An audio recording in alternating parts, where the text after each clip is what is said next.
Welcome, you're on the Fringe Show. I'm your host, Tatiana Zalam, and I go live every Friday at 2 p.m. Dubai time.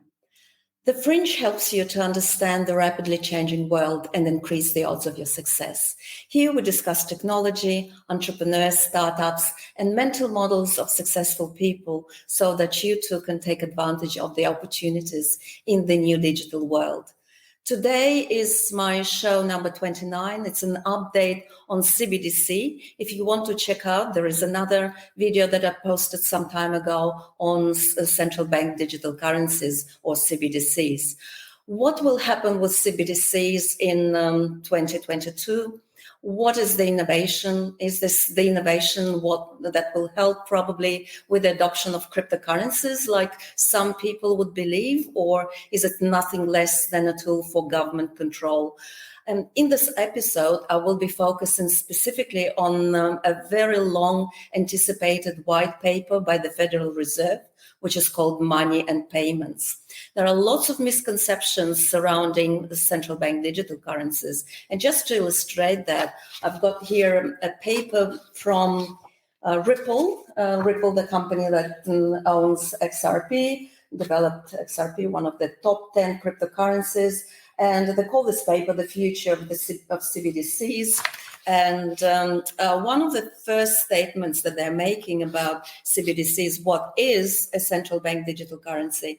And they're saying a CBDC is the sovereign equivalent of private cryptocurrencies and digital assets like Bitcoin, Ethereum, and XRP. It would be issued and controlled by country's central bank and used by people and businesses for retail payments, much like cash, but in digital form. CBDCs will also be used for wholesale settlements in the internet bank market. It's a very confusing statement. For starters, XRP is not like Bitcoin and Ethereum. It's heavily centralized. And, we will see what exactly the design of CBDCs will look like. But generally, it's a very misleading statement. It's not necessarily equivalent of digital money at all, much like cash, but in digital form, very far from it. And this is precisely why I wanted to make this show. Who is the show for? I think it's the show for that particular episode for every global citizen or business person, particularly if you're probably working in the commercial banking sector. Let me remind you, it's a live show, so please let Facebook to identify you. And everything that I'm going to talk about is not to be constituted as financial and investment advice. I am not your financial advisor. All that is for informational and educational purposes only. Now, just to give you a little bit of an overview, what is happening on the CBDC front, there are a number of countries that are launching or very close to launch of CBDCs. The two countries that already allegedly use CBDCs are Nigeria and the Bahamas. Jamaica has recently said that they are launching their CBDC, the central bank there, made this statement. After 8 months of trials, they're finally ready for a launch. China, of course, has been very active in the space. I think the first time when I heard about the digital yuan was something around late 2019, early 2020. And it's hard to know what's actually going on in China, but my sources, which are unconfirmed altogether, said that they rolled it out and then suddenly had to pull it back because somehow it didn't work out. However, it's not confirmed. And now that they're saying that they're going to launch their CBDC, the digital yuan, for the Olympics. And they're very careful saying that it's going to be used for online and offline shopping, for paying some bills, transportation fares, and it is not going to replace the US dollar as a reserve currency. Very careful. They're very careful at saying that. Then there is also Kazakhstan and Russia are making noises about CBDCs, and Brazil as well. So quite a few countries on the verge of launching CBDCs. Now, let's turn our attention to this very seminal white paper. It's up for discussion, which is called Money and Payments, the US Dollar in the Age of Digital Transformation. A very important paper, much anticipated, and it's by the Board of Governors of the Federal Reserve System. Of course, it's headed by Jerome Powell, the head of the Federal Reserve Bank. There were some problems with the release of this paper, because at first they said they're going to do it in 2021, then at the end of 2021, then finally it is ready. So it has been delayed several times. And the Federal Reserve here is exploring the implications and, of course, options for issuing a CBDC. How do they define CBDC? Very different from the Ripple paper. A CBDC, they define it as a digital liability of the Federal Reserve that is widely available to the general public. And by the way, the reason why we're so interested in the Federal Reserve paper and generally whether the Fed is going to release a CBDC or not, is because, of course, the dollar is the reserve currency of the world. Americans currently hold money predominantly in digital form, so this is nothing new. For example, in bank accounts recorded as computer entries on commercial bank ledgers, but a CBDC will differ from existing digital money available to the general public, because a CBDC will be a liability of a Federal Reserve, not a commercial bank, and I think that's a very important difference.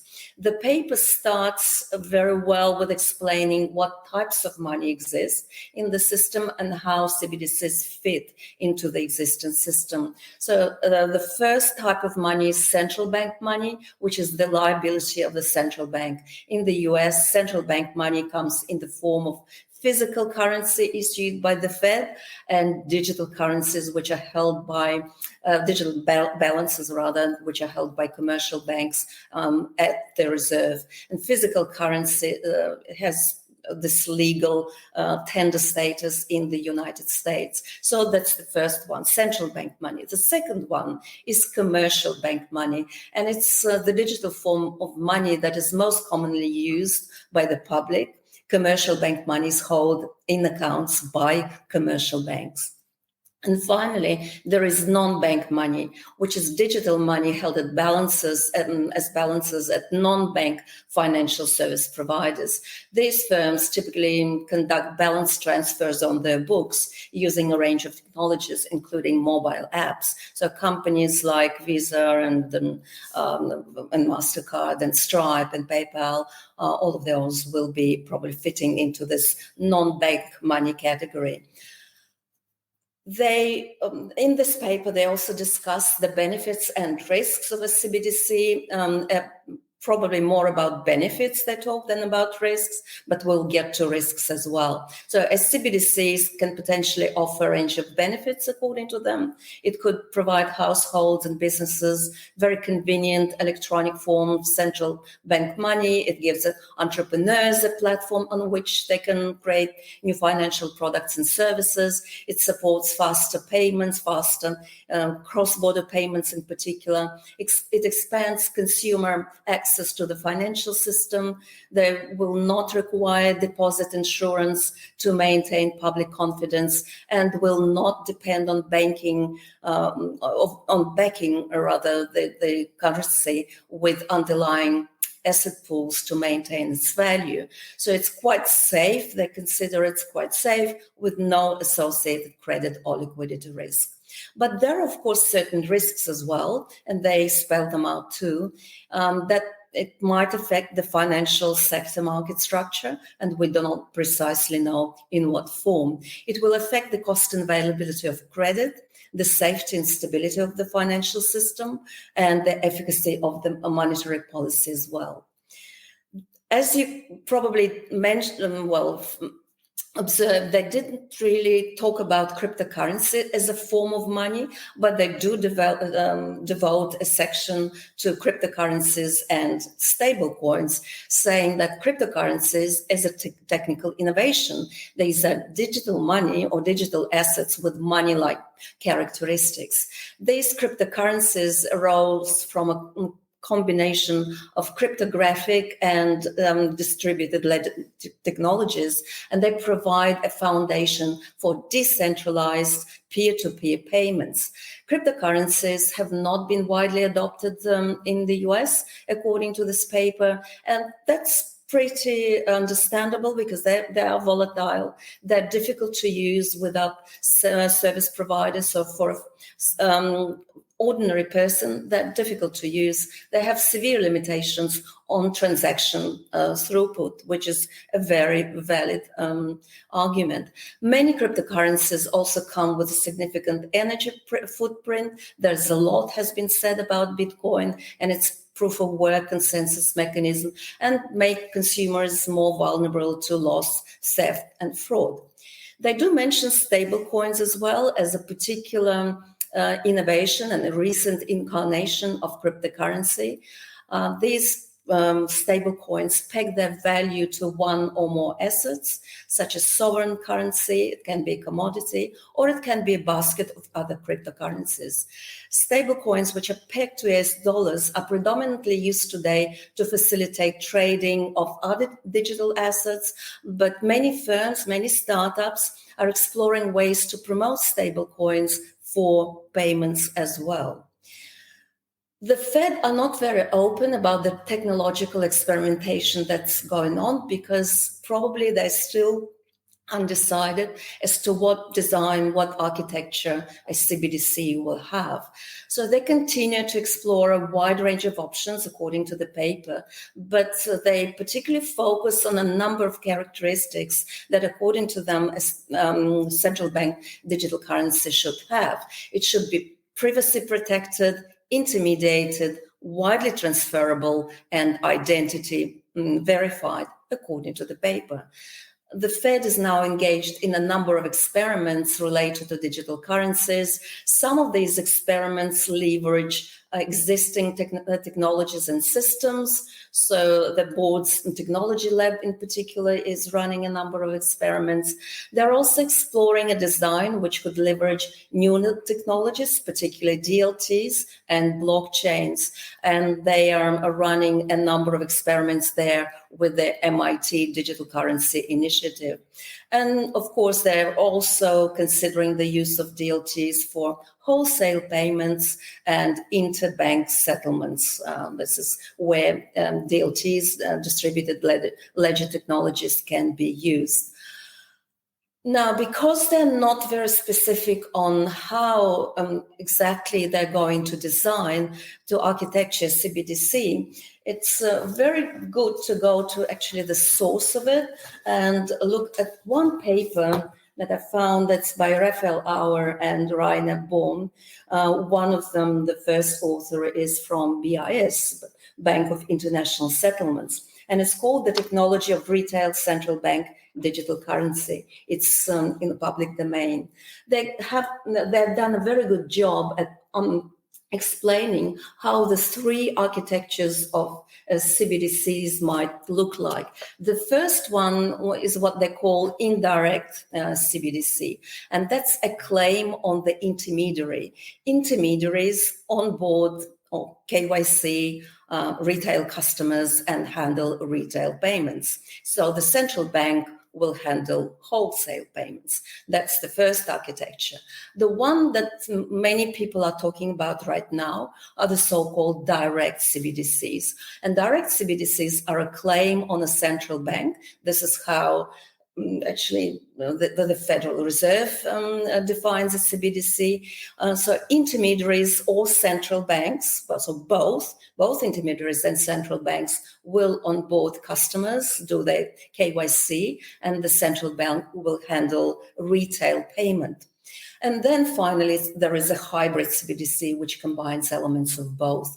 CBDC is a claim on a central bank or intermediaries on board and handle retail payments, and the central bank will periodically check and record retail balances. So 3 types, 3 architectures: indirect, direct, and hybrid CBDCs.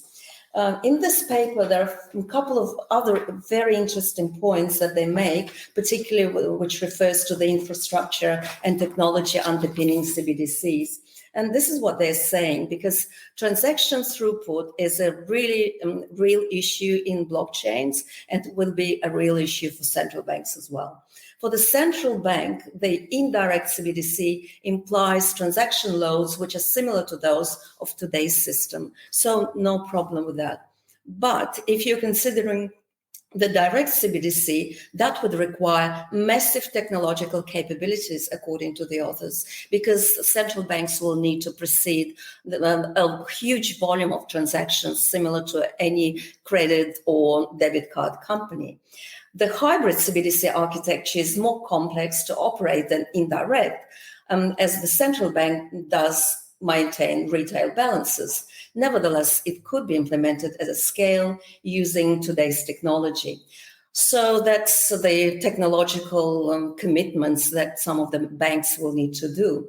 Then they also very interestingly discuss whether the CBDC will be designed using the centrally controlled servers, as many banks are using them today, or they will be using a novel distributed ledger technologies, including blockchain. So 2 options here with technological platforms. And I found one particular observation by them very, very interesting. So that there are differences between the centralized server and how blockchain works. I have a special show dedicated to how blockchain works, and in case you are very new to this channel. So please go back and check it out. You will learn probably a lot of the differences between the two.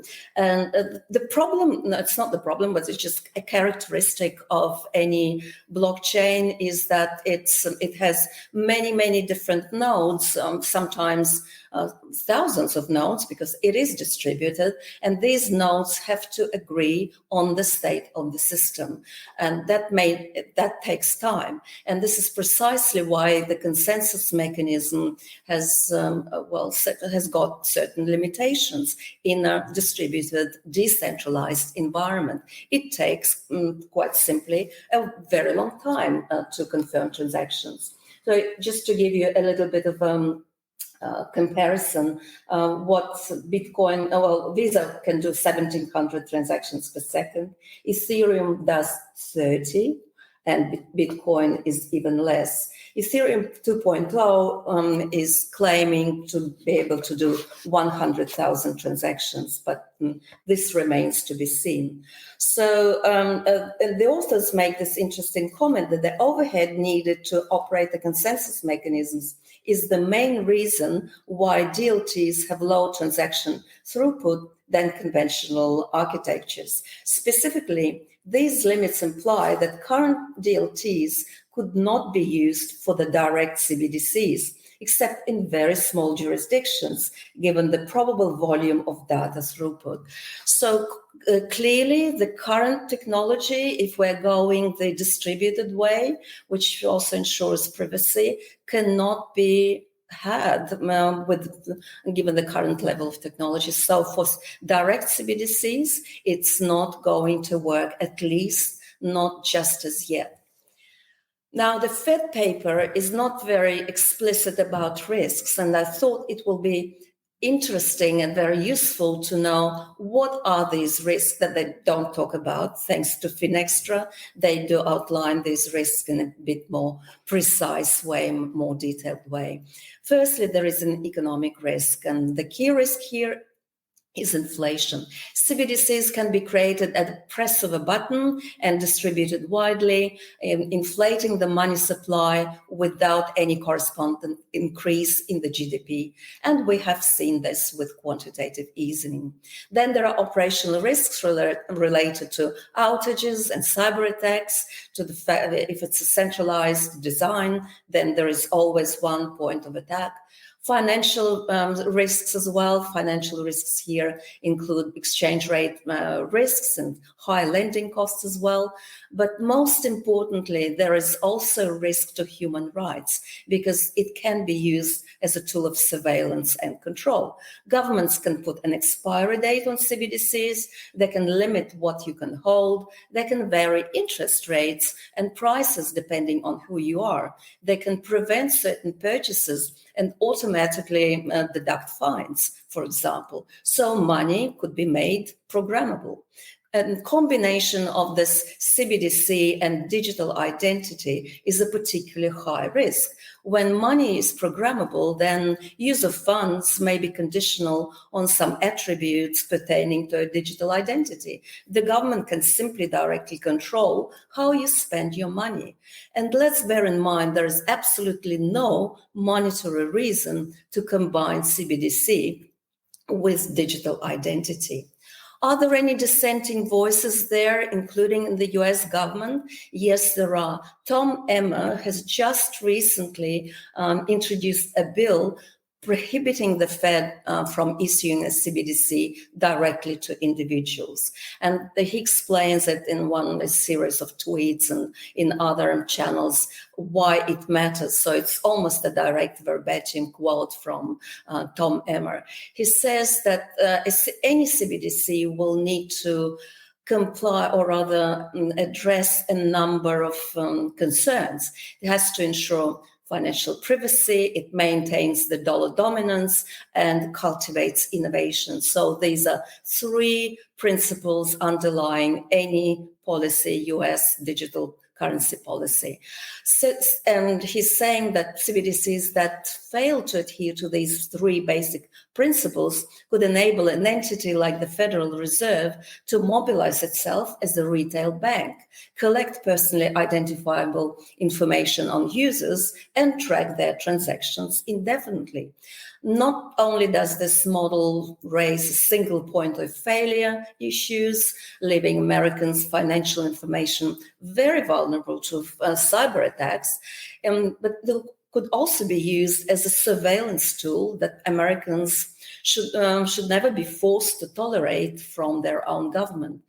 Requiring users to open an account with the Fed to access the United States CBDC will put the Fed, according to him, on an insidious path akin to China's digital authoritarianism. So any CBDC that needs to be implemented by the Fed, if they want to go that route, must be open, permissionless, and private. This means that any digital dollar must be accessible to all, transact in a transparent way on a blockchain, and maintain the privacy elements of cash. So what are some of the key takeaways here and some of the things that you need to know and be aware of? I think every citizen, entrepreneur, and business person, particularly if you're working in the commercial sector, commercial banking sector, you need to educate yourself about CBDCs. It is, as a digital liability of the central bank, you will be holding an account directly with the central bank. When money is programmable, use of funds may be conditional on attributes of your digital identity. And suppose the government doesn't like you. Yeah. So I personally think that CBDCs, particularly direct CBDCs, so-called direct CBDCs, are very problematic in a free society. Thank you for joining me. Thank you for listening. I shall see you on the Fringe next Friday at 2 p.m. Dubai time.